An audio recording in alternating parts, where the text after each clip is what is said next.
Hey folks, we're excited to be back after a very eventful couple of weeks on the road with GDC.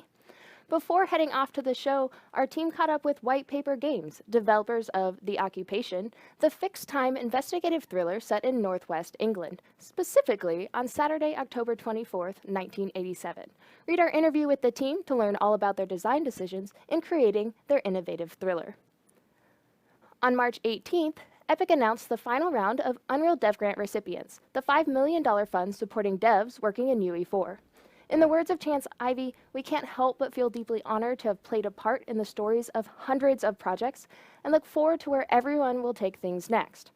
We're celebrating just a small number of the incredible projects here in this sizzle and hope you'll check out the great projects in this last round, which range from independent games like Aeon Must Die, Polter Pals, and Eximius, to interactive VR experiences like Project M, to cinematics and educational courses. Developer Interspace VR is working on their most ambitious endeavor yet, A Fisherman's Tale, featuring puzzles only possible in VR. In it, you control a doll inside a room, who's controlling a doll inside a room, who's controlling a doll inside of a room. This infinitely regressive layered approach to game design forces you to team up with different sized versions of yourself to solve multi-dimensional puzzles. To get a deeper look into the making of the game, we interviewed Interspace VR's co-founder and creative director to learn why the studio aimed to make a game that was only possible in VR and how they tackled some of the medium's biggest hurdles. Satisfactory is an ambitious open-world factory building simulator from Coffee Stain Studios, the Swedish developer that created viral sensation Goat Simulator. Now the team aims to develop a more ambitious experience that combines elements of shooting, crafting, and vehicles in a setting where you play as an engineer on an alien planet and are tasked with constructing a massive machine, for some mysterious reason.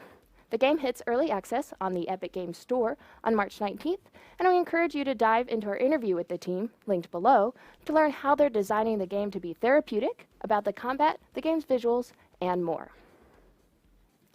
Most known for its popular Pinball FX series of games, Synth Studios now takes aim at revamping old-school turn-based RPGs with their most ambitious endeavor yet, Operencia, The Stolen Sun.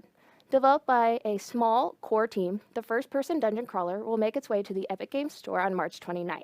We got a chance to interview several members from the studio, and they explain how they're aiming to revamp the old-school genre with modern graphics, streamlined gameplay, all coupled with an engrossing story and cast of characters. In a game jam, teams prototype small games often in as little as 48 hours that enrich their understanding of development tools, workflows, and team dynamics, all while giving them the freedom to experiment or explore more creative designs, much to the credit of the relatively small time investment. Many developers have frequently participated in jams such as our own UE4 jams or the Global Game Jam, but did you know that many studios around the world also engage in their own internal events?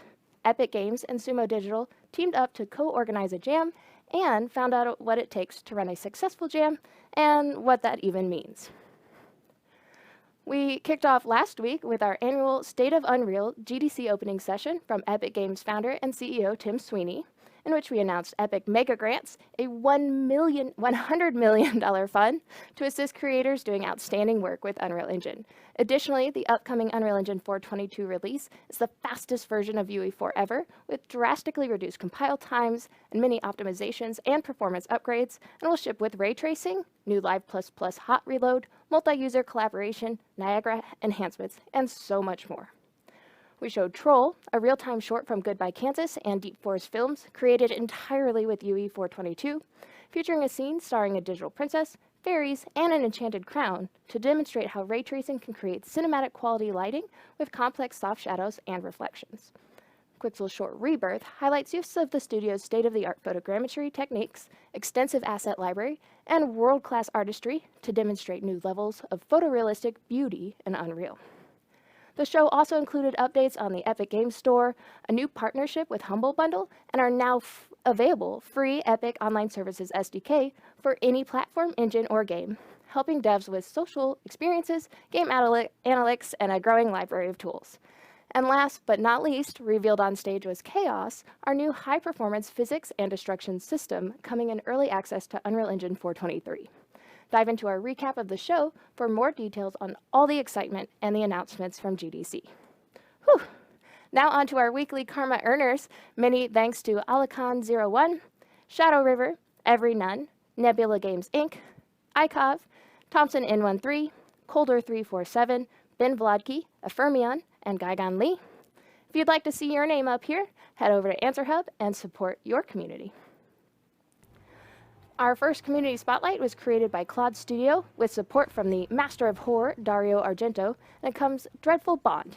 In this supernatural psychological video game thriller, players will find themselves exploring the abandoned Wharton Manor, a place holding both the key to ancient secrets and memory of recent horrors. A short film is also being produced using the game assets, with both projects bearing the unmistakable signature style of the horror maestro. This is Passion, an audiovisual short film made in its entirety by Lyubomir Iko. The process of creating is described as a conceptual and philosophical pursuit, and the end result is an impressive composure of several skills. And last up is King of Retail, a first-person management game where you must, as the manager, perform all the tasks involved in running a store. As the player, you have to interview new hires, decorate and organize your store, handle article management, such as ordering, pricing, and placement, as well as providing sales to your customers. Thank you for joining us for our news and community spotlight.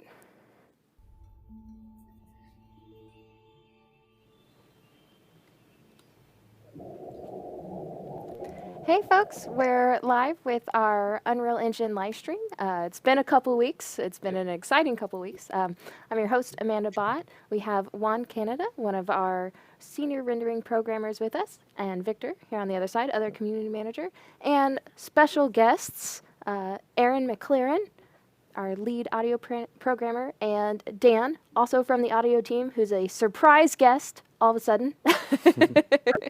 My fault. Sneaky guests. But yeah, no, we're really excited. We're going to recap a bit of our time out at GDC, and we thought it'd be really cool to have you all come on and talk about. You worked on Troll, which was the really beautiful short film with the princess and the crown, and Aaron worked on. And Dan worked on a number of the audio features that went into Chaos, and they can speak to our new audio mixer that'll be releasing with 422, correct? More or less. I'll talk about briefly what the tech talk was on it during GDC, and be available for Q&A. Cool. We just came back from 3 days of our Game Shelves beer booth. Yep. Yeah, 27 of our partners there showcasing the games. Seems like I was muted because I sneezed earlier, so let me rephrase that. Hi guys. Yeah, y'all can hear me now? Okay, great. Hi Aaron. Hi Dan. Everyone else. So what I mentioned was that we just spent 3 days in our Games Jobs and beer booth, me, Amanda, and Tim. We had 27 partners there demoing their games. Yeah, lots of great folks on the show with us, and it was just a really good opportunity for us to talk to all the people about all things Unreal going on. Yeah, we met a lot of our community members there. Had some good dinners and some good chats. We also had a learning theater, and those tech talks should be available on YouTube already. Yeah, I so think, the learning theater talks are now available. A couple of our tech talks, like the ray tracing one, are now available. Yep. A couple of those, you'll have to wait for a month or so before we put those up, but they will be coming. Don't worry. So if you weren't able to watch it there, all that content will ultimately be released. So. Yep. And I think that said, y'all feel free to ask us questions about the event. If you have any throughout the stream, we're here to answer them, sort of giving you folks a bit of a chance to join in all the fun and everything that went down there. But without further ado, Aaron, would you like us to talk a little bit about what we got coming up in 422? Yep. We got a bunch of stuff coming up in 422. I highlighted a couple of it during my GDC talk for the Unreal Engine Tech Talk. I just tweeted out a link to it in reply to your guys' initial tweet. So if people want to go and check that out after this, if they haven't seen it, or if you've already seen it, you're free to ask questions on it. And here I'll briefly just recap some of the highlights and kind of talk through a little bit more detail about the Chaos demo. And I want to apologize to our awesome community people for pulling a fast one and having another person on the stream. Basically, we were setting this up in the morning, and I'm in one of our conference rooms over at Epic Games Seattle, and I saw Dan walk by, and I was like, "Oh, Dan, you're in," because he's been out for the last couple of days with suffering from GDC. So I would have had him on earlier, but he was in today. So I said, "Hey, why don't rather than I talk about what you did on Chaos, he can talk a little bit on his own about what that is." The unfortunate thing is I'm going to have to hand off my headset since I got this set up not properly for multiple people on my end. So Dan can hear you and he can hear questions, but he doesn't have a mic. So I'm going to hand it over to him when he wants to talk about Chaos. So sorry about that, everybody. The more the merrier. The more the merrier. We do it live. Troublemakers over there. People in the game audio community know Dan. He's been on live streams before, so figured it'd be okay. So so we're gonna show a couple videos. We're gonna show the whole demo video that we showed at the keynote of the new Chaos Destruction demo, and I was just gonna show a segment of it just to highlight a little bit of stuff with audio, but people said they wanted to watch the whole thing. I think not everybody necessarily caught it on the keynote, and we found out that the live stream on the keynote actually broadcast in mono. So we've got a stereo video, so it should sound better for people if they haven't seen it in stereo yet. By the way, during the keynote itself, it was broadcast in surround sound with 4 subwoofers. So when the buildings fell down in that theater in YBCA, you felt it in your chest, like it was like the loudest thing you've ever heard. And I apologize to any audio professionals in the audience who heard that might have worried about their hearing. Yeah, I don't know, but it was very loud and phenomenal. It was I was very concerned for Jeff. Sounds epic. Dan says he was very concerned for Jeff. Who's Jeff? Jeff Ferris. Jeff Ferris. Who was like 4 inches from. Yeah, he was right next to one of the giant substacks during the actual demo itself. He was running the computer, and it was 100% live. A lot of people don't realize that we do live demos. That was 100% live. So you guys over there ready to show the video? We can show it, and then I can talk about sort of the audio tech in it and hand it over to Dan to talk about his implementation techniques. Yep, sounds good.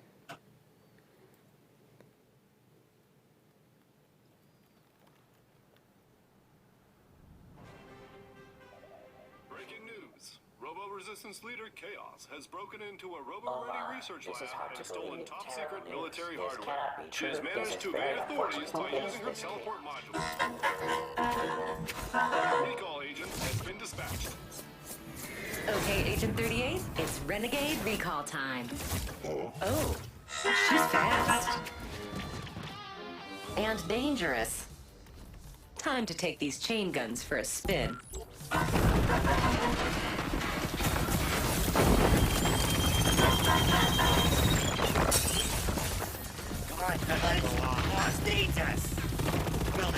Are these guys made of explosives?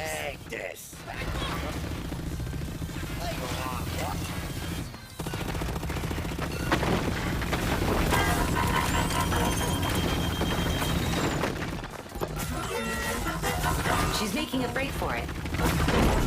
I'm compensating for your lack of skill with higher caliber weaponry. Enjoy your new robo-suppression autocannon.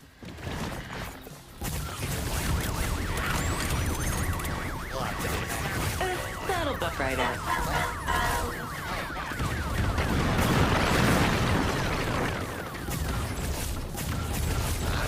Don't get too sidetracked by Chaos's goons.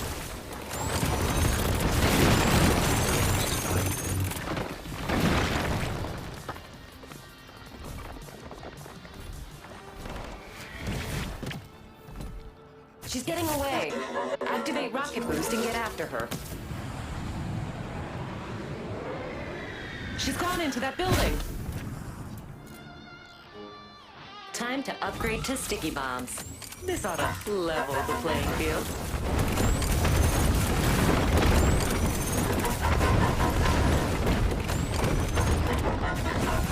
Well, she's in there somewhere, Agent 38.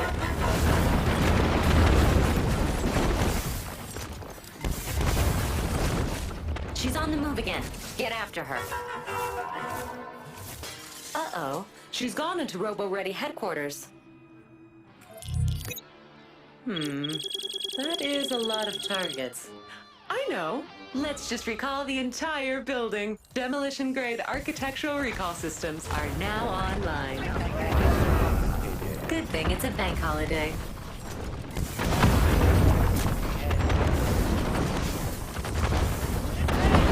This place wasn't in great shape before we arrived.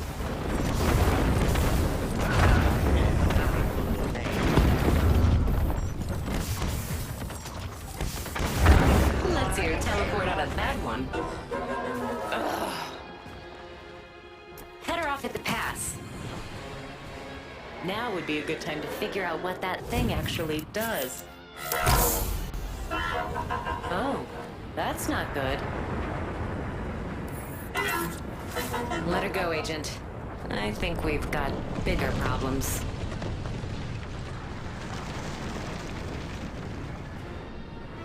On the bright side, you've been approved for mandatory overtime.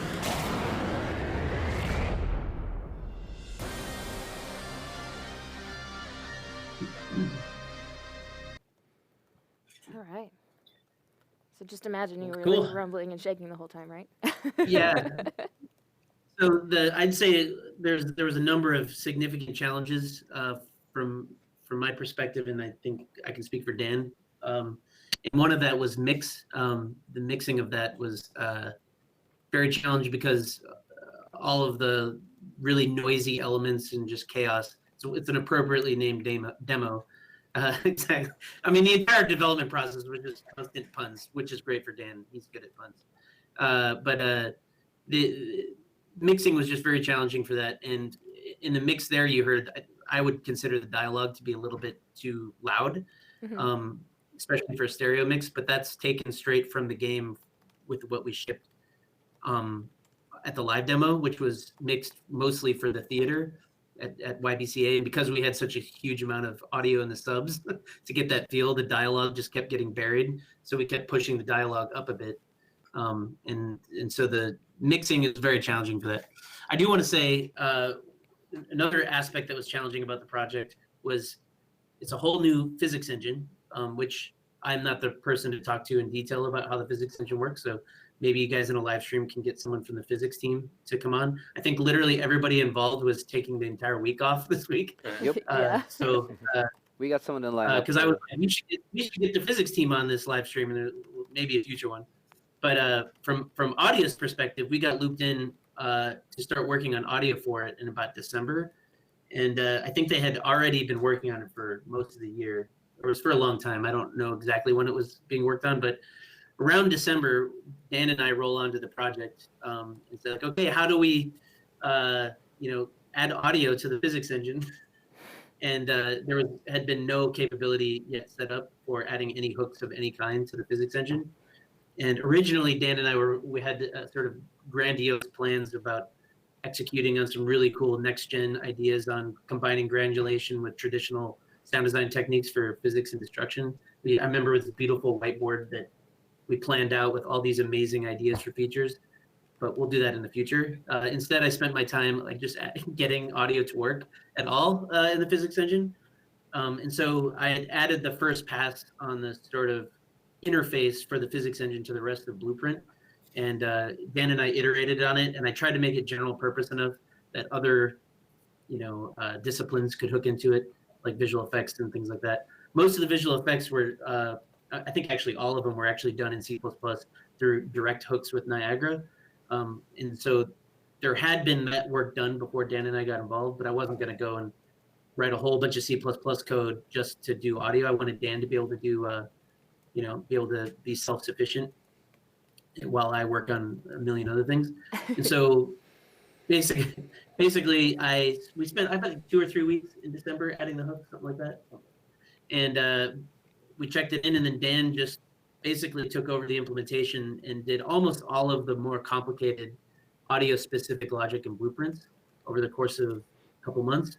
And it hard locked. I'm going to just say it hard locked. Like the content was supposed to be locked a Wednesday before GDC. So between Wednesday and what that video you saw was a massive amount of audio content that Dan was able to get in based on systems designs that he had been doing before in smaller segments through the development. And I would characterize the majority of the approaches as being a mixture of traditional techniques with some very clever blueprint scripting. The whole demo uses the new audio engine, so all of the audio is 100% the new audio engine, and utilizes a couple of really valuable features in the new audio engine, but we intentionally kept it as minimal as possible in terms of experimentation, just to stay out of the way of the physics engine team and Niagara, who are the demo is for them, not for audio. But I do want to You talk have about time the to audio. shine, right? Like Exactly. A little ray in the beam of light of You're like, cool "Me physics too." engine. Yeah, we exist. So I'll give it over to Dan if he wants to add to it. Yeah. All right, can you hear me okay? Yeah, you're coming through. Yeah, so I think from the standpoint of the new audio mixer, we didn't take advantage of a lot of crazy stuff. I did have some real-time EQ just on the player character, which I had originally started messing around with just as like on projects like these, when things are coming in really fast, your feed tends to be like, try to mix as much as you can as you're going. And it's like a constant battle, sort of adaptation when things change or something comes down the pipe, like a whole shift in like how this scene is going to work. One of the features that I took advantage of for the new audio mixer was the new audio mixer allows you to opt out of center channel panning. I knew that this was going to be demoed in surround sound at a theater, and so I was able to set it up so that the center channel could be reserved for dialogue, which is important. Yeah, I mean, for non-audio people or for surround. Yeah, so for people who maybe aren't familiar, when you go to like movie theater, most of the time, important or significant dialogue is just sent to the center channel, and the other channels are for like ambient dialogue or just other sounds and music and things like that. So what that means is, in film, obviously, dialogue is probably the most significant sound that you have coming out, because that's part of telling the story, and that's the whole point of the film. But and so reserving a whole speaker for just dialogue is really important to make sure the dialogue is audible. In the old implementation of audio in Unreal, that wasn't possible. All audio pans through the center. So all audio, if you had a surround sound setup, then sound that would pan, say, in front of the player would pan, the sound would come through the center channel. And that's undesirable in general. And it makes partly because of that reason, that you want to be able to have a channel for dialogue, but also because it makes everything sound really forward when you want it to sound like immersive. And so the new audio engine allows us to take sort of control of that, which is very helpful. Also reverb. I did, yeah. I used the reverb. The new audio engine has the option to have distance attenuation. Distance send amount, which is something that we actually in our 415 video showed off. On a live stream. On a live stream, I think the first live stream that I was on. And that was super helpful in giving the feeling of depth for all the little destruction sounds in the demo. Although there's a lot of sounds just sort of happening all the time. Also distance-based filtering, so that like a destruction. Yeah, so the other thing that we have in the new audio engine is, in addition to the traditional low-pass filter, which is to say we remove high frequencies from a sound over distance, we can also remove some of the low frequencies, which is called a high-pass filter. And so I use that to certain effect for sounds. So. Do you want to tell the story of your cell-based blueprint? I suppose, yeah. So once I had an interface, one of the problems that I realized was a challenge that I had to sort of face. Basically, we're getting the physics engine is sort of handing off thousands of events every frame, which is a lot. Yeah. And I don't want to make sound for all of them. First of all, because that just would be impossible. There's just too many sounds. Audio overload. Yeah, audio overload. So that meant that sort of presented a data filtering problem. So a lot of my blueprint solution was about filtering and prioritizing events, physics events that were coming in, and making sure that the most important events were being sonified. And I don't think that's a real word, but I like it. It is. It is a word. Is it? Yeah. Okay. All right. I'm assured it's a word. One of the things that I with this idea, and I actually implemented it, which was basically a quantizer for space-time events, which sounds really cool. Really Yeah, I'm like, did we just pop into a sci-fi movie? Like, hold on. Yeah, it did actually. Dan actually is a Star Trek whiz. He knows everything about Star I don't Trek. know. He knows what that is. This is going on the internet. Sorry. Do you know what you're inviting? Okay. All right. Do not challenge me because I will fail. No, basically, if you can imagine, what I wanted to avoid was basically multiple events of the same kind coming in at the same place. And so I just created this cooldown timer system for things that happen in space. So you wanted to distribute. Yeah, because like, let's say there's a couple of medium-sized collisions, like some stones come together, and I'm getting like 30 of these happening in one frame. Well, I just need like a single sound to play for that. Like, I don't want to play 30 sounds. I want to play one sound that is like the sound of a bunch of things happening, basically.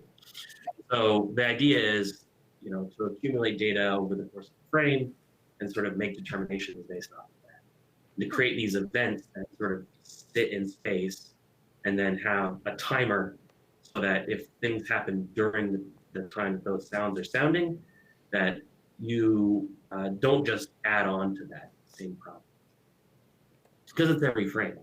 And so, yeah, I created this beautiful little spatial quantizer, and that made sure that events didn't overlap and it distributed nicely. And then I had a perforce accident. I had a little boo-boo. Boo-boo. Perforce. Did you just nuke everything? What I suggest is that people working in perforce on binaries, I suggest just updating your perforce, even if you're just still working on it, just submit the WIP. Because I was working, I was like, oh, I'll submit that later. I'll just keep it off for now. And then I was like, oh, I need to bring in this big change. So then I shelved it, and something didn't get shelved properly. Yeah. And then it was all lost. Oh no. Good work that I've done. And I want to emphasize it was lost with like weeks to go. Like, Yeah, I mean, it was really late, so we said screw it, and then just didn't use it. I grew some extra white hairs, and yeah, so those kinds of solutions are great if you have the time, and if you don't, then you come up with the simplest solution. And I came up with something that satisfied similar problem, similar goals, but was not maybe as elegant. Yeah. So yeah, cool. Yeah. So I can talk about some of the other things if we're done with chaos. Or you go moving on real quick to a couple other points. Yeah, Unless you I want think to so. keep the mic. Yeah, I mean, oh no, I mean, You're like passing the torch. Yeah. You've run your marathon. Yeah, so chaos was and I can lean like this if you want to say That's right, something. yeah. We can like, hey, what's like up, man? Yeah, like a chorus. so chaos was kind of something that I didn't talk a lot during my GDC talk, so I felt like this was an opportunity to give a little bit more time about the development on that. But some of the other things that I mentioned, if you're new on the stream, you don't know what the heck we're talking about with this new audio engine. Briefly, in the last couple of years, I have rewritten the sort of lowest level audio renderer and we're in the process of swapping it out. A large part of my talk was the like sort of what that means and the pain and suffering involved with like getting it to work on every platform and getting Fortnite to run with it. The primary directive for us as an audio engine team is that we want to make sure that we are using the new audio renderer, the new audio engine, the audio mixer, all of these things are the same thing on Fortnite before we make it out as quote unquote the official on by default on for project status. But that's a really high bar. Just to give you an example about what that means, like the entire development of Chaos, we've been using the new audio engine, and there wasn't one like reported performance or memory issue or crash for the entire 4 months. And it was probably at some point it was like many crashes a day in physics and other systems. So it is pretty stable. It's just when you go live on Fortnite, all of the issues come out. That take millions of players at scale to expose. So that's what we're working through. We're right now live, as far as I'm aware, on Fortnite with the new audio engine on PC and Android, and we're closely about to get it on console. There's a couple of things that we want to try before we have been making attempts through the last year on various platforms to see what happens, what shakes out, and then we go back to the drawing board and fix issues and come up with new optimizations and things to resolve. But we're very close on it. So I have 3 more videos I was planning on showing. How are we on time here? You're good. Okay, cool. So that's just go check out my GDC talk to get far more detail if you want the details. But I want to talk about the exciting stuff here. Some of the exciting stuff that we were demoing at the floor show at the Expo, Epic's audio booth.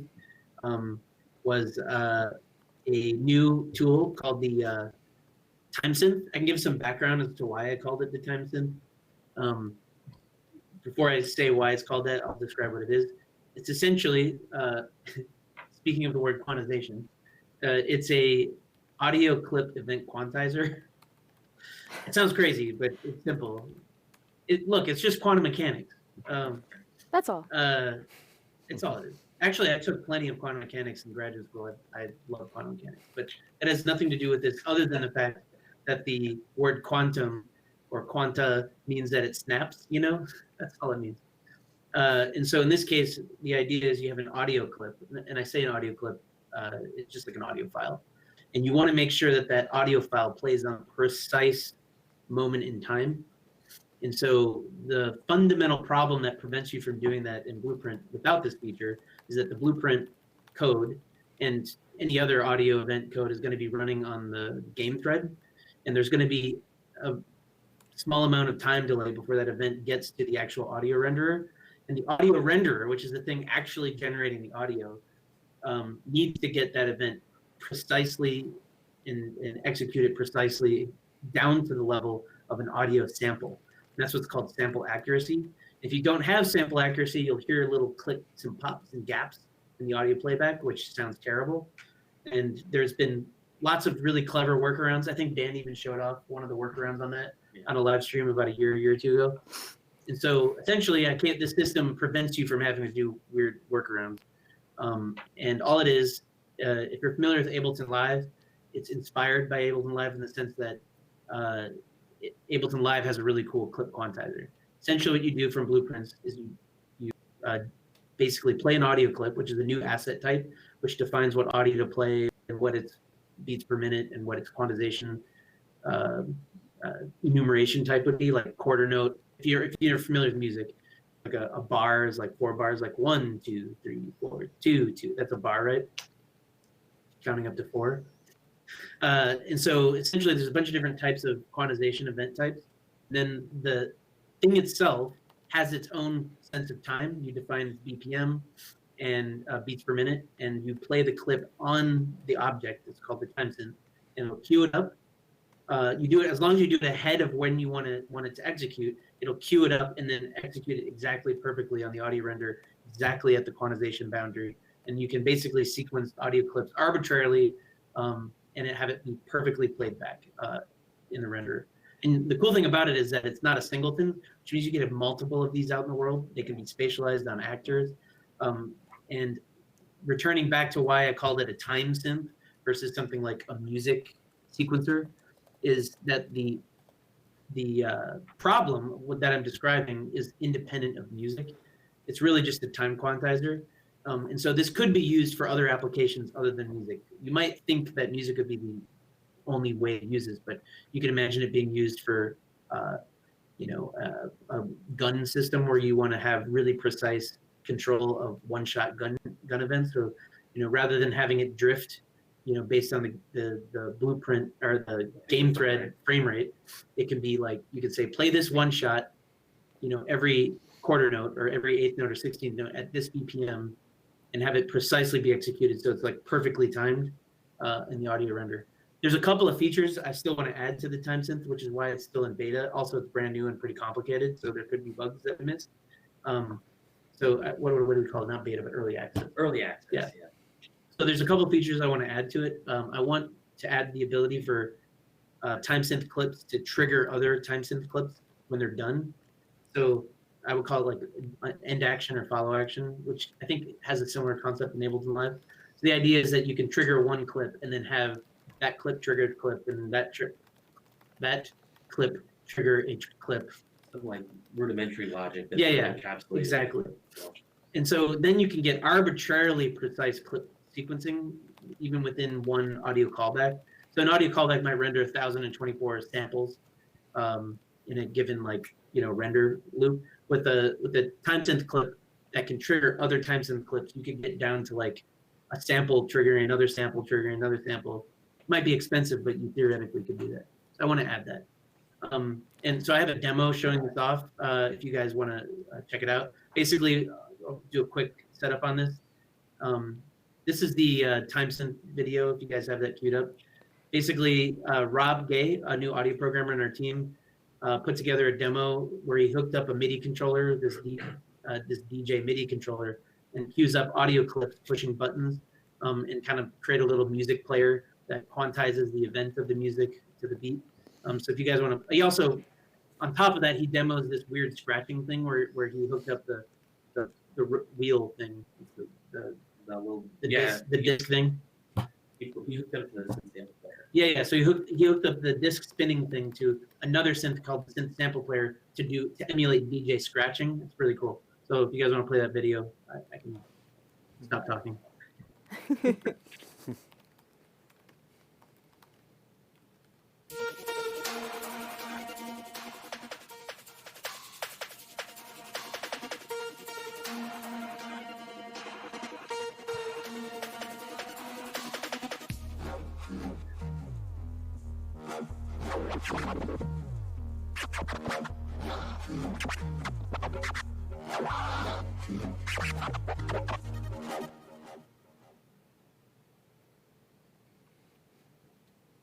He's got two little mini demos.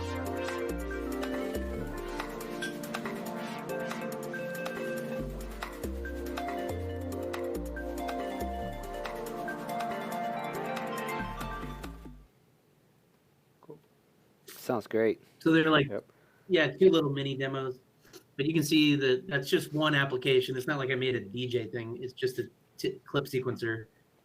Then, yeah, exactly. That Rob used to do a little DJ demo. But it could be used for much more traditional interactive music or other weird things that I'm sure people in the community are going to come up with, which I'm excited to see what people try to do. So another thing we showed off at GDC at my talk and then at the booth, and I want to highlight that, was a project written by one of our interns, or we only have one, so our intern, Max Hayes. He started in, when did he start? January? January. So he's from DigiPen. He shows up in January, which is like one of the most stressful times to be at Epic. On top of all the stuff that we're doing at Epic, Fortnite support, engine releases, GDC is like our big, oh, we got to do this stuff. And on top of all that, we had chaos going on. So it was really this particular last 3 months was one of the most chaotic moments in my 4 years at Epic.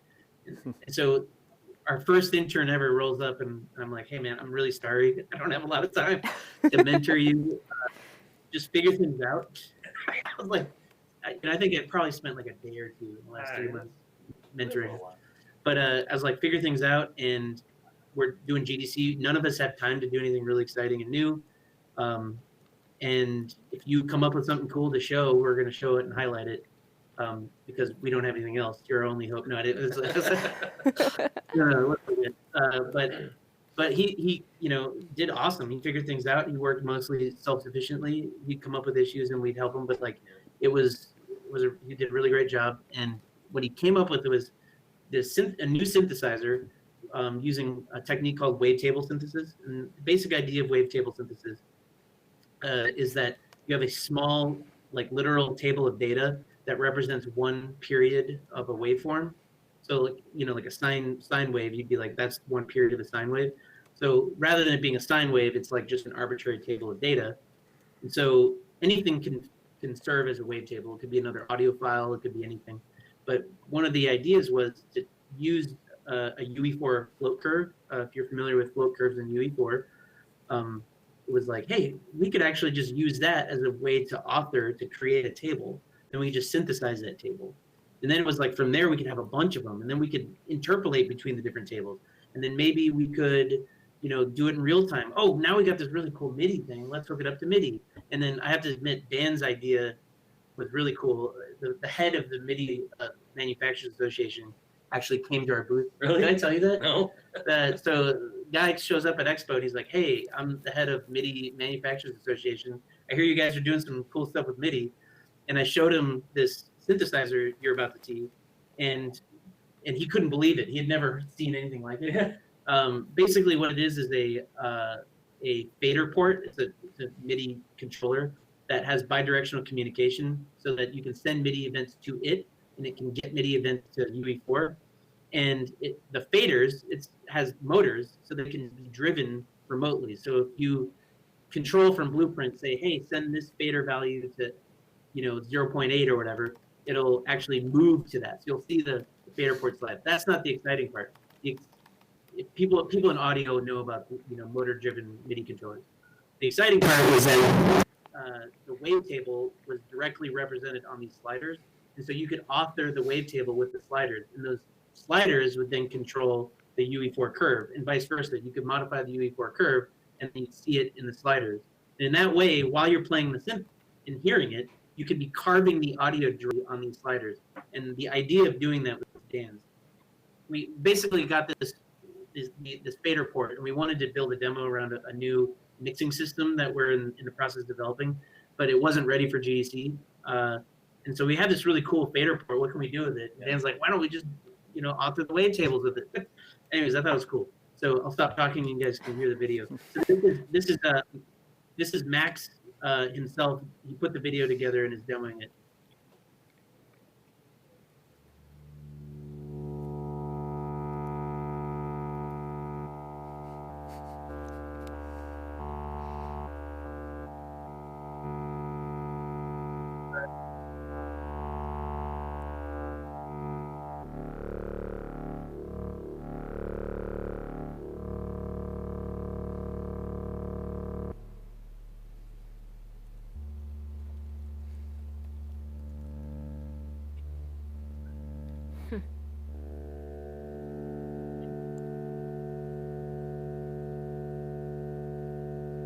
You guys can hear me. He's basically showing the live editing. Yeah. And operating. You on the right is the filter. You see Blueprint in the background.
All right. When are we getting an entire physical interface for the editor? Yeah. Well, actually, that's a lot of non-audio people look at that and they're like, man, we got to do that for our graphics and visual effects editing. And it's like, well, the plugins and use it.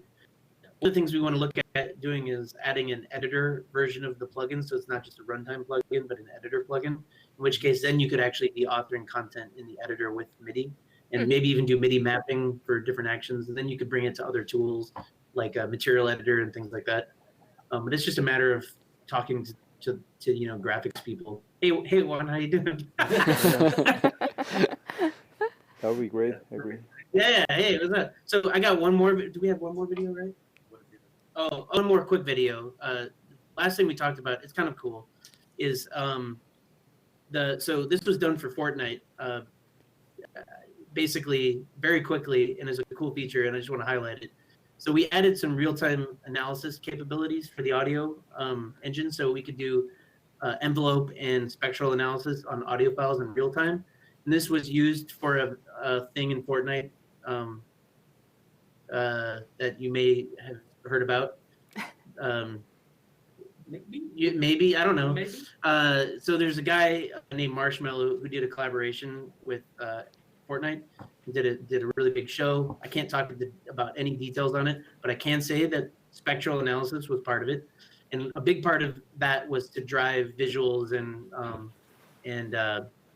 shaders and stuff like that, so they would react to the music.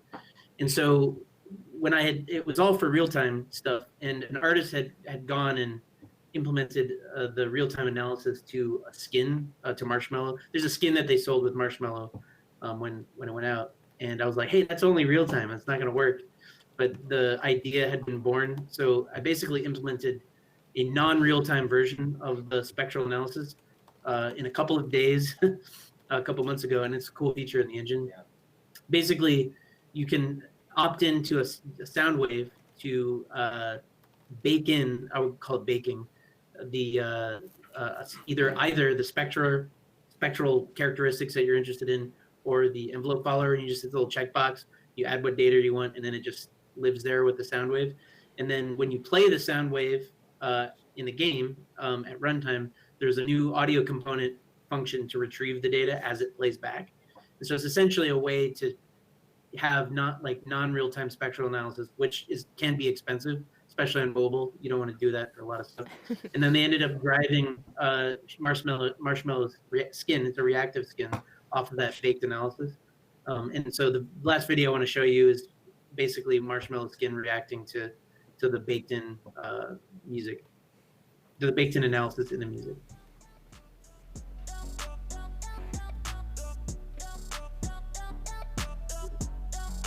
So, yeah, you can stop whenever you want. It's moving. So that particular piece of music was heavily compressed and noisy, but you get that skin and play it in Fortnite. You'll see some music is better for reactivity than others, lots of sub or hi-hats or whatever. But that's all baked reactivity in the skin, where it's lighting up according to the baked analysis. And we think that's a really cool direction to take things in the future, is sort of do heavy processing up front, bake the data in, and then look it up at runtime. So that's basically what I wanted to talk about, all the exciting stuff. I guess, do we do Q&A now or at the end? We have a few questions for you. So Definitely got a couple. Cool. They were wondering if some of the content you showed in the first few videos would be available to download later. Yeah, so we, you would be, how do I answer this? Leading up to GDC is crazy. So the things that we have done in there isn't ready to just show people. It's like an R&D feature with R&D content at the same time. All of that stuff was done in a project that we have internally called Audio Lab. And it's our dream to have a public-facing version of that where we can take some of the stuff that's experimental and show it as sample projects.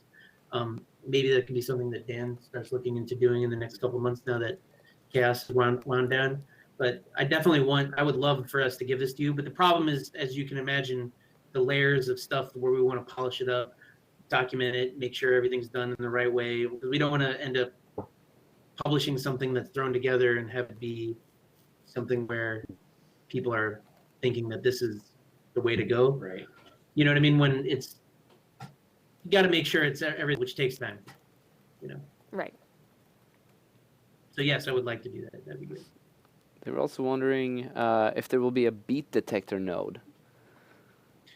So that's part of the direction of analysis we're thinking about going, is things like beat detection, pitch detection, you know, higher level stuff. We actually hired another audio programmer literally the week before GDC was his first day. So he's still ramping up. It's like the worst time to get started. Yep. Hey guys, what's going on? GDC. That happened to Tim last year too. So So his name's Phil Pop. He's actually a really good friend of mine, going back to graduate school at UCSB. And I went into games for the last 11, 12 years, and he went into sort of audio research, and his whole background is music information retrieval, machine learning, and sort of deep audio analysis. And so he brings to the table a lot of really cool stuff, low-level optimizations and really strong DSP chops, but also a whole background in audio analysis.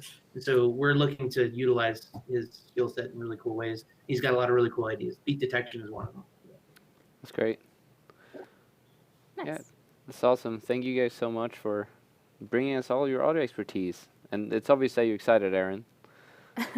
Yeah, that's obvious that I'm excited. Yes. Oh, well, I mean, That's what okay. we want. That's what we want to see. It's a compliment. Thank you, I guess. Oh, I mean, yeah, I guess do that's like the job. I really like it. It's really fun. Awesome. Oh, speaking of working at Epic, if you're out there and you're an audio programmer, we have audio programmer positions open, and we're always opening up new positions and content as well. So if you are interested in helping us do really cool stuff and work with enthusiastic people who like their job, apply. It'd be great. Yep. epicgames.com/careers. Yes, exactly. Thank you. That's where it's at. Awesome. Should we roll the So troll? would you like to give a bit of an introduction to Troll? Okay. Sure. Well, you have already introduced me. I'm Juan Canada. I'm the lead ray tracing programmer at Epic, and I'd like to introduce you to Troll. It's a movie made by a partner of us, Goodbye Kansas, with our support, and it's a way to showcase ray tracing in 422. Maybe most of you know, we showed a couple of ray tracing movies last year, a couple of demos, one at GDC, the Star Wars movie in collaboration with NVIDIA, and ILMX Labs. Then we saw in collaboration with NVIDIA too, and Porsche, the speed of light and at SIGGRAPH, but those demos were done with like private code we didn't share with anyone. Yeah. So this year we have rewritten the whole thing in a clean way and in such a way that people can actually use. That was the main goal of the ray tracing team this year, to have something clean that is not just okay for demos, but is something that could be part of the UE4 code base. And well, the best way to show that that could be actually useful for people out of Epic was to get a partner to make a movie. And the movie is called Troll, and I think we're going to play it now, right? Yeah. Don't we have a video? Yeah. Okay, let's watch it.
like standing at. Oh, yeah, you Yeah, got total goosebumps. goosebumps. Because we can actually hear it now since we had Aaron earlier. Yeah, Thanks. that's beautiful. So good. Yeah. But yeah, how large was the team that was working on that? The team Mhm. number, we are now like 5 people, 5. something like that. All the rendering folks are helping all the time. Yeah, so yeah. we got help from at least 2 or 3 more people, Mhm. and ray tracing is built on top of all the rendering Everything else that's going on. pipelines. So pretty much all the render developers are helping in one way or the other. But writing ray tracing code, around 5, 6 people. We're hiring too. We are He's like, help us definitely too. yeah, we are definitely looking for more people. So I don't remember the URL. Is Epic Games. .com/careers. Okay, Yep. good. Thanks, Amanda. But yes, we're definitely looking to get more people in the team. And the idea is that you can just switch between, ray tracing and normal render, right? Yeah, this is what you can do now. Mhm. 422. In order to enable ray tracing, you just need to check a checkbox That's it? yeah, then in it's the done? product settings. And if your hardware supports that, because ray tracing just works with DXR compatible graphic cards, then that's it. This is all you have to do. You can then switch on and off different features like shadows or reflections or translucency, but once you check that thing, that everything works out of the box. That's the idea. The idea is not to introduce lots of weird settings, but having something easy to use that doesn't require a lot of training to start Mhm. using ray tracing. That's great. Yeah, and it's more about working with your asset pipeline and setting up the scene and using all of the, all of a sudden this just looks amazing. And Yep. yeah, that's great. We have a lot of people that are excited and have questions. for Yeah, them, so yeah, definitely got Hopefully you're ready. Okay. We'll Hopefully see. I am. Yeah. Yeah, don't worry. If you can't answer them, we'll try to follow up afterwards. Yeah. Okay. Sure. So they're mentioning that many controls have been moved to the post-process volume. This Mhm. is referred to ray tracing, and of course on the lights themselves in recent builds. Are there any other locations for ray trace controls we should be aware of or look out for, other than console commands? No, that's correct right now. It's everything in post-processing volume settings. Some of them are in lighting, per light control. So you have a ray tracing section on each light type, like skylight or red light, and then the C-bars, the command line parameters. This is an early access technology that's important, which means that we might change that. After long discussions, we thought that post-processing volume was probably the right way to put all the ray tracing parameters, because this is where all the rendering parameters were already. And you can do like very powerful things, like mix different volumes having in your game or in anything that is not a game too. You can have different volumes with different ray tracing settings. So, for instance, you might not need a lot of bounces, reflection bounces, when you are outdoors, but maybe you get into a room with a lot of mirrors and you want to increase the number of bounces just there. If you want to do that globally, then everything's going to be slow, because the more bounces you have, the slower the render is. So you can just do that on some specific places, and this is why we thought that having that in a volume will be the right way to go. We discussed about having a specific ray tracing volume, but we thought that was going to be more difficult to maintain in the long term, and post-processing volume was the right place to be so far. But this is an open discussion. We want to expose things in the most intuitive way, and also in a way that scales properly and is powerful. And this is all available now in 422. It is. Yeah. So go Yeah. use Or in it. the preview. Preview. It's a preview, but we think it's despite being early access, it's a complete set of features for creating nice images or nice games and cinematics or whatever you want to create with ray tracing. It's not very limited. Of course, being early access, we need to work a lot on stability and performance, and we will, of course, add more features on top of the existing feature set in the next weeks and months. But we believe people can do things similar to the movie we just watched. because that movie was created with 422. It has pretty much no demo code. There are a couple of details introduced at the end that were very demo specific, but that was less than 0.1% of the demo. You can create such a demo with 422, and this is what we did and what Goodbye Kansas did. So, yeah, it's early access, but it's a good set of features. It's on the right track. Yeah, we think it's on the right Yeah. track. We are happy and excited about what people are going to do with 422. We can't wait. Even on Christmas, when we push all the ray tracing code on GitHub for the first time, Oh, yeah. like the day after that, we already saw people creating videos and showing stuff done with ray tracing. That was pretty exciting. And that was just like 24 hours after the. Yeah, we were really excited. We release. picked up on that, and we're starting to share it around with teams as soon as it all went live. And we were digging up projects in the forums, and everybody's chattering about it over email. So if you're ever working on stuff, and Yep. definitely be sure to share it with us, because we like seeing what you're doing too. So Yeah, totally. In fact, at GDC, there were at least 3 game companies that were already showing the work with UE422 and ray tracing. So, yeah, we hope that is the right trend, and we'll hope to see really cool stuff in the next months. And post-process volumes are a normal workflow, so it's supposed to be easier to move over to using ray tracing with a similar workflow, right? Yeah, this is what we hope. We didn't expose all the parameters that we have because some of them are a bit internal and we don't know if they will change. For instance, denoisers that are a key part of ray tracing, they have some parameters that when the denoisers evolve and change, those parameters will stop making sense. So those parameters are just controlled by command line arguments, variables. Other parameters that we believe they're going to stay, those are in the post-processing volume. Would you mind explaining for those who don't know why denoisers are so important? Sure. Of course, well, my background is in offline rendering, like for movies and film and architecture, and typically you need, let's say, 500 samples per pixel, 1,000 samples per pixel, even more, to get a clean image. You don't have that budget when you are on real-time graphics. Your budget is probably 4, 5, 6 rays per pixel instead of 500, 600, A little different. 1,000.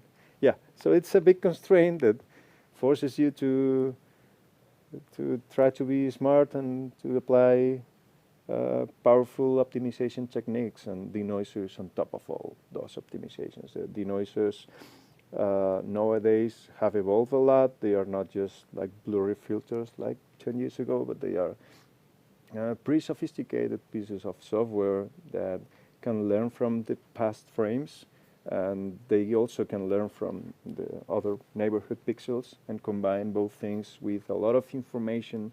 There is not just the final color, but also other metadata of the scene, like the depth or the material ID or the object ID. They combine the whole thing to apply a very sophisticated filter that cleans the image and allows you to get something very clean with a very low ray budget.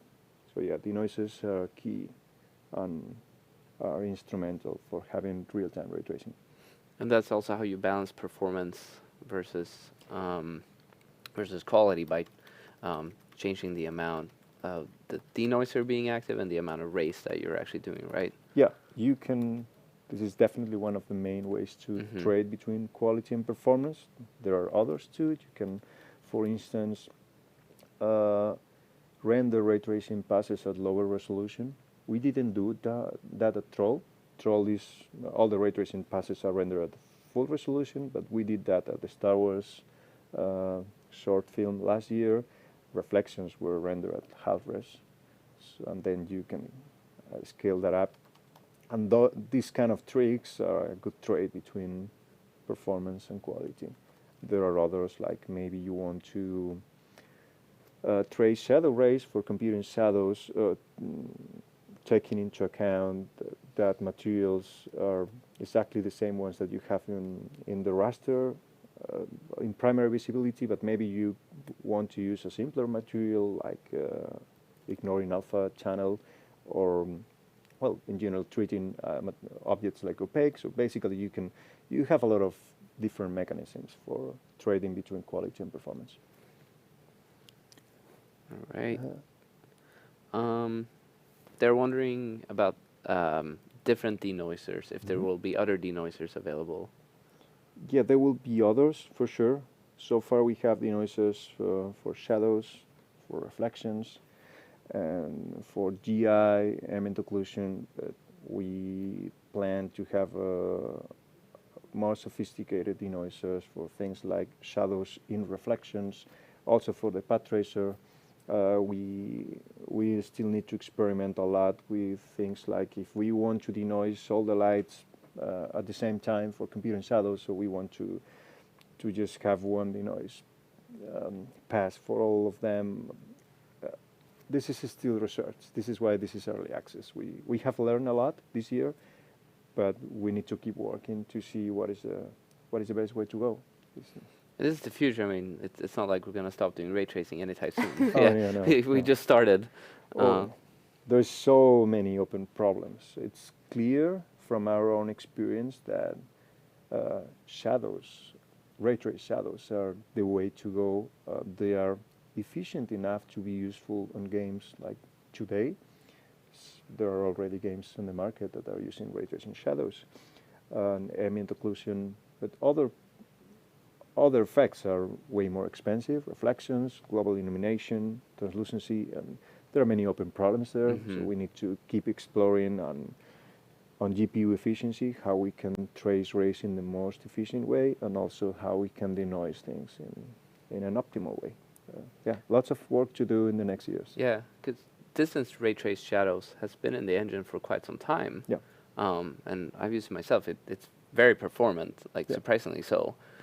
Thousands of moving actors and meshes, and all doing dynamic shadows. And that's technically ray tracing as well, yeah. Yeah. In this case, there are some common ideas, but we are also doing like area sampling for creating soft shadows, and basically ray tracing shadows can go a step beyond. They can evaluate complex materials with translucency and things that are expensive, but still, artists working on the Troll movie, they were surprised with the performance of ray tracing shadows. They said that they were faster than raster shadows. They were very surprised on that. I wouldn't say that it's always true, that your mileage might be different, but we expect ray tracing shadows are useful from day one, and people start using them in 422.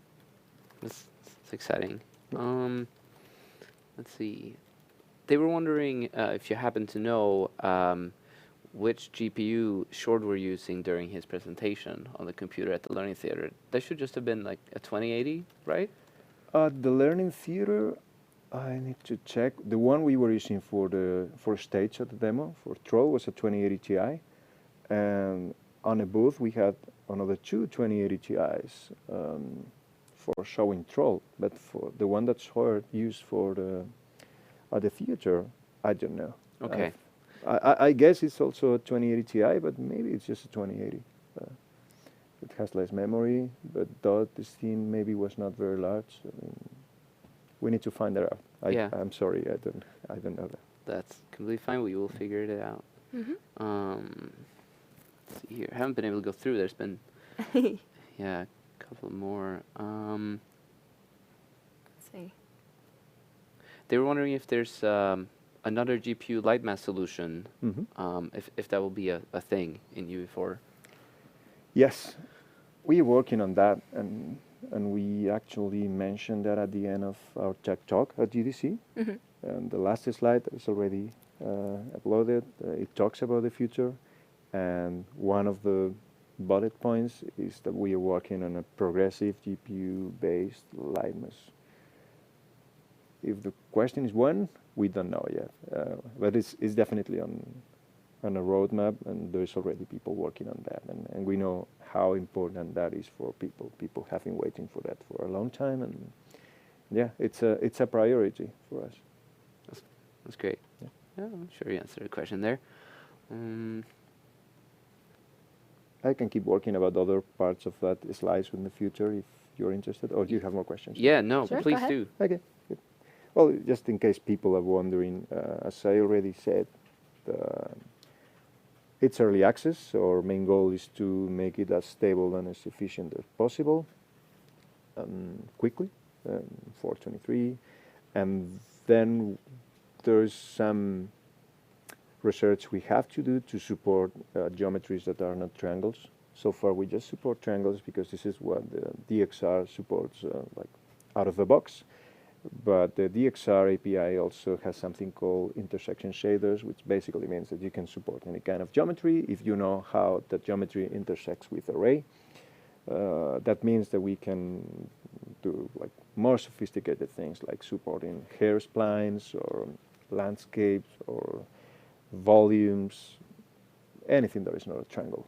And some of those geometries have very slow ray primitive intersection routines, so we need to see how we make them efficient, but that is one of the things we are working at right now. There are many others. We want to expand the functionality of the path tracer. The path tracer so far is meant to be a tool for ground truth reference renders, so you say, okay, I want to work on my game or in my project, and I need to understand how lights will behave. So I'm going to use this unbiased path tracer that is embedded inside the engine, inside the editor, to see how it looks like in real life. We think that's pretty powerful, but we want to go beyond. We want that actually people can do something apart from just creating ground truth images for testing. We will work on multi-GPU support, of course. That's something that would happen very soon too. I cannot give you dates because I don't know them, but multi-GPU is part of what we want to do next. And then we'll see. We have a few things on the agenda we cannot share yet, but those ones I can. GPU lightness, multi-GPU, other geometry types, and more work on denoisers and efficiency and performance. Okay. That's great. So it seems like hopefully by the end of the year. Hopefully, yeah. Yeah. Yeah, yeah. We are at Epic. We are running all the time. Yep. We are already releasing new cool stuff. So yeah, when I say it soon, I'm not talking about years. Uh-huh. Yeah. But I cannot say when yet because literally I don't know. Yeah. Most of the team is just having a break right now. So Yes. I don't want to talk to them about what's next. That will happen Like, are you ready next yet? week. Hey, Yeah. friends. Oh, yeah. Next week. Yeah. I said it on the stream. Right. Have to do it. Do they we were have some more? Yeah, they were wondering if we'll ever get rid of baked hybrid solutions. Mhm. So essentially doing everything dynamically. That's a very good question. This is what we like to. This is good for everybody. This is good for users, of course. You don't have to bake. You don't have no to downtime. process. Yeah, and this is also a major challenge for us as engineers. This is like the ultimate real-time graphics problem. How you can use dynamic lighting everywhere. Ray tracing is going to help a lot because by nature everything can go dynamic, but it doesn't solve all the problems at once. It's great to see movies like Troll there, but we are still far away from solving something like an open world full of trees that are slightly moving with all the leaves and wind and with lots of dynamic characters, like millions of instances moving at the same time. It will take time until ray tracing fixes all those things in real time at 60 frames per second. So there's a lot of work to do at the raster side. There are many interesting dynamic lighting techniques out there. So yeah, my personal belief is that we will get rid of baking at some point soon. Yeah, but that requires a lot of research, and ray tracing is not the only solution. Maybe it's the only one in the very long term, but we need to explore hybrid raster together with ray tracing solutions first. Yeah, that's we want to be able to do this now, and so Yeah. you can't just turn an entire Yeah, totally. 360 and do something entirely different. Yeah. Well, it's already happening. You can start getting rid of dynamic of baking solutions now with ray tracing, and depending on the size of your scene and the lighting complexity, and maybe in the future you will get rid of baking in other more complex projects and so on until you don't use baking solutions anymore, and eventually we'll just hide them from the editor. So Troll was entirely dynamic? Yeah, Yeah. entirely dynamic. Yeah. It's so cool. I was blown away when I first started seeing the images come through, and then Yeah. watching it live. It came so far so quickly. Yeah, it was, we are very satisfied with the final result. It was very challenging, not just from the ray tracing side, because actually it was not that difficult. The main challenge was to rewrite the whole ray tracing technology, but then there were not like crazy new challenges with Troll. On the other, well, actually it was the opposite. Lighting a scene with ray tracing is more rewarding. It's easier, and you can get a more cinematographic touch. So that was great, but there were other challenges combining ray tracing with other features. That was part of the goal of Troll. The goal of Troll was not just to show ray tracing in action, because we did that last year, and we knew this year everything at GDC was going to go about ray tracing, but this is where we were last year. We wanted to go beyond, and the goal was to explore how far we could go in terms of making real-time movies and combining ray tracing with other key aspects of the UE4 cinematographic pipeline, like the sequencer, the alembic, geometry cars, Niagara, and virtual humans, of course. And mixing all those things together was challenging. Like, okay, we had to support Niagara primitives, and what do we do when they move a lot? We cannot, we don't have the budget to reconstruct the whole acceleration structure for ray tracing at every frame. So what do we do? What do we do with humans and with hair and skin? How we combine all those things together? That was the most difficult part of Troll, combining everything together. That's how we make sure all those things work, right? You Yeah. know, seeing how they interact with the different systems and making sure, if you develop in a silo, and this goes for a lot of aspects of development, you can get it working here, but as soon as they start interacting with all these other pieces, that's where you run into your challenges. So Yeah, totally. And we are very proud of doing that with 422 code.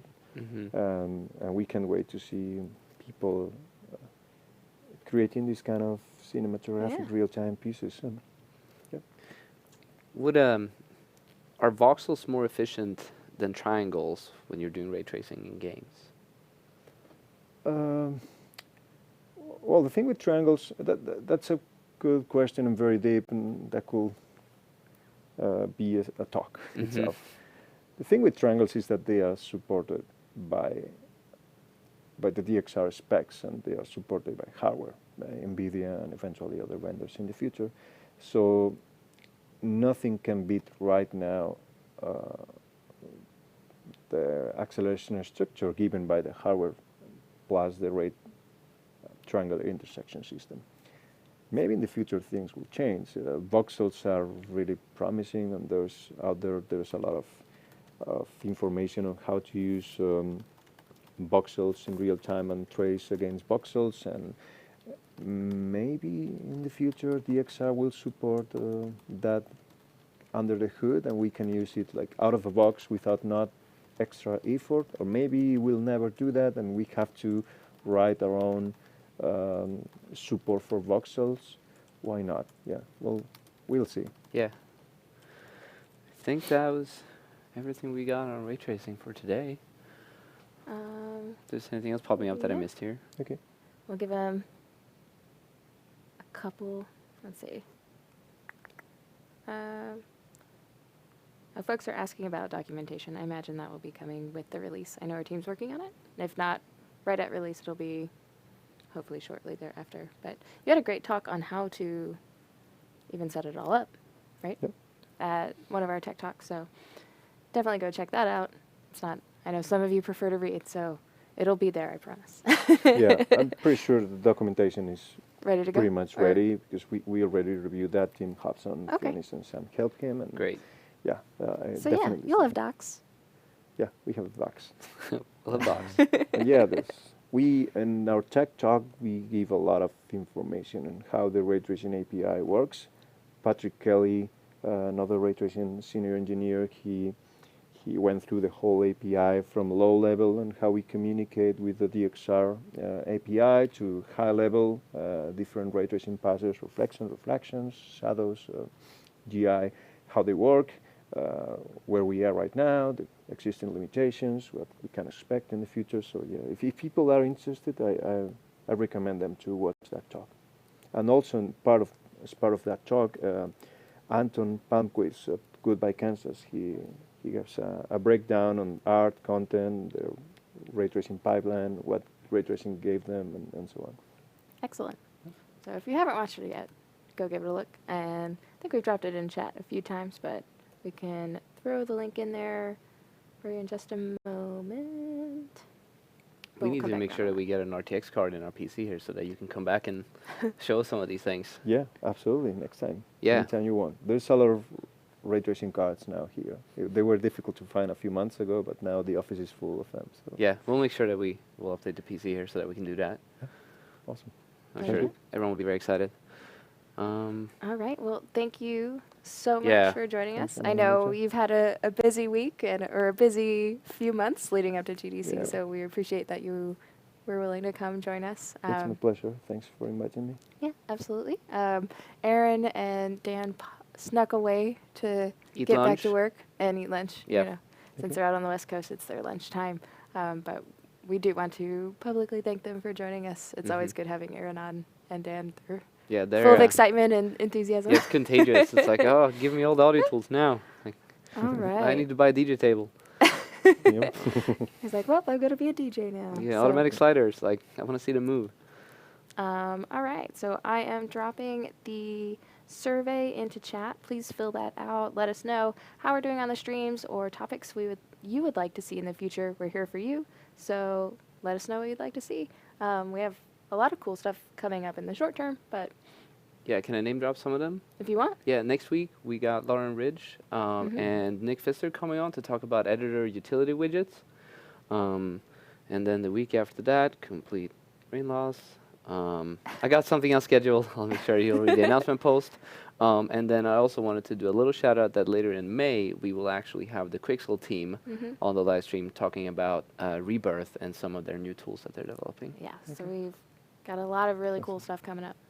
I'm excited for. Yeah. Um, And as always, if you'd like to if you'd like us to show a quick video of you working, what is it called? Like a Speed dev? speed dev. Yeah. Take a 30-minute video of you working and then cut it down to 5 minutes. Either send it to our email, community@unrealengine.com, or you can just go ahead and post it in the forums if you want to show the world what you're working on. And as always, projects in the release part of the forum is a good place to post your projects. I saw that someone asked a question about that. That is our current avenue where we look at and where we see your projects. In terms of hosting them, I also had a question about that.